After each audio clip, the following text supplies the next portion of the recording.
এটা এই অভিযোগটা আমরা প্রথম থেকে আমরা যেটুকু আমাদের সাধারণ বুদ্ধিতে যেটুকু আমরা বুঝতে পেরেছিলাম প্রথম 12টা 10 মিনিট ওখানে ঢোকার পরে, সেটাই সিবিআই সেটাকে দেখেছে এবং সেইভাবে বিচার করে তাদের অ্যারেস্ট করেছে।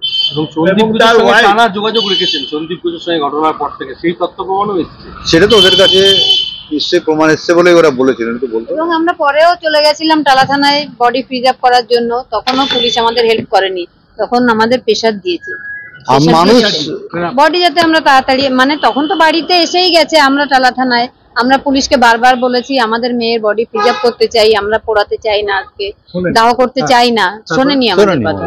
আপনারা বলেছেন? হ্যাঁ, এবং সেটাই বলছে যে ওসি চেষ্টা করছেন যে দ্রুত সৎকার করে দেয়। তাহলে কতটা চাপ দিয়েছিল আপনাদের? 200-300 পুলিশ আমাদের বাড়ির এখানে, 300 পুলিশের সঙ্গে আমরা 2-3টে লোক কি করবো? 200-300 পুলিশের সঙ্গে আমরা আমাদের বাড়ির পাশের একজন ছিলেন, আমাদের ড্রাইভার ছিল, আমরা 4 জন ছিলাম। মেন্টাল বিষয় সৃষ্টি করে কেন সেটা তো ওরাই ভালো বলতে পারবে, ওদের কি উদ্দেশ্য ছিল। এখনো তো সেটা উদ্দেশ্যটা পরিষ্কার হয়নি।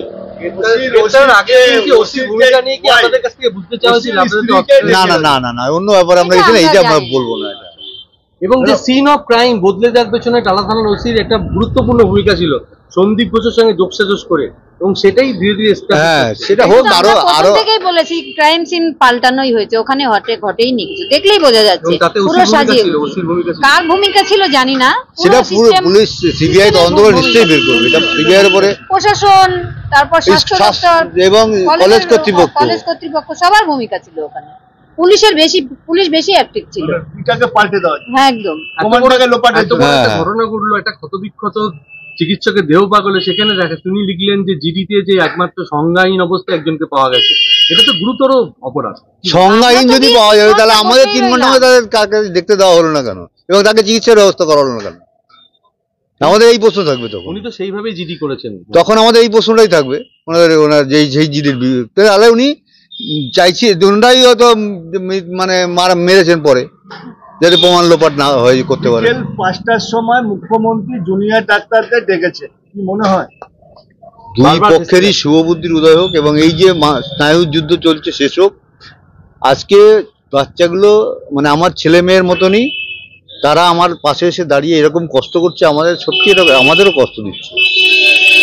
আগামীকাল সুপ্রিম কোর্টের কিছু একটা সমাধান বেরোক ছাত্রদের মানে যে আলোচনার মধ্যে সঙ্গে মুখ্যমন্ত্রী ওদের সঙ্গে আলোচনায় বসে ওদের যে দাবি আছে দাবি দেওয়া সমাধান করে নিন। আমরা এটাই চাই। না সেটা আমরা ওরা যেটা চাইবে ওদের ছাত্রদের উপরে, ছাত্রদের আন্দোলন ছাত্রদের উপরে পুরো দায়িত্ব দেওয়া হয়। আগামীকাল সুপ্রিম কোর্টের রায় কি আশা করছেন? সুপ্রিম কোর্টের উপর আমাদের 100% ভরসা আছে এবং সিবিআই এর উপর ভরসা আছে। আশা করছি আমরা একটা ন্যায় বিচার পাবো। একটা গুরুত্বপূর্ণ ঘটনা ঘটলো আরজিকরের মধ্যে, সেখানকার ওসি দেরিতে আসছেন এবং সন্দীপ ঘোষের সঙ্গে। সেটা তো একটা জিনিস আমরা তো বারবার বলছি, রক্ষক কি ভক্ষক। যেখানে আমরা প্রথমে বিপদে পড়লে তো পুলিশের কাছেই গেছিলাম, কিন্তু কোনো সমাধান পাইনি। এই জন্যই আমরা বাধ্য হয়ে হাইকোর্টে মামলা করে সিবিআই কে। এবার কি পুলিশ কমিশনারের গ্রেফতারের দাবি জানাবেন? না আমরা কোনো কমেন্টস করব না। আপনি কি লাইভ চান? এটা আমরা বলবো, ছাত্ররাই যা বলার বলবো। বারবার বৈঠক থাকতে যাচ্ছে, আপনি না, এটা আমরা দুঃখ পাচ্ছি, যতবার ব্যক্তি আমরা দুঃখ পাচ্ছি।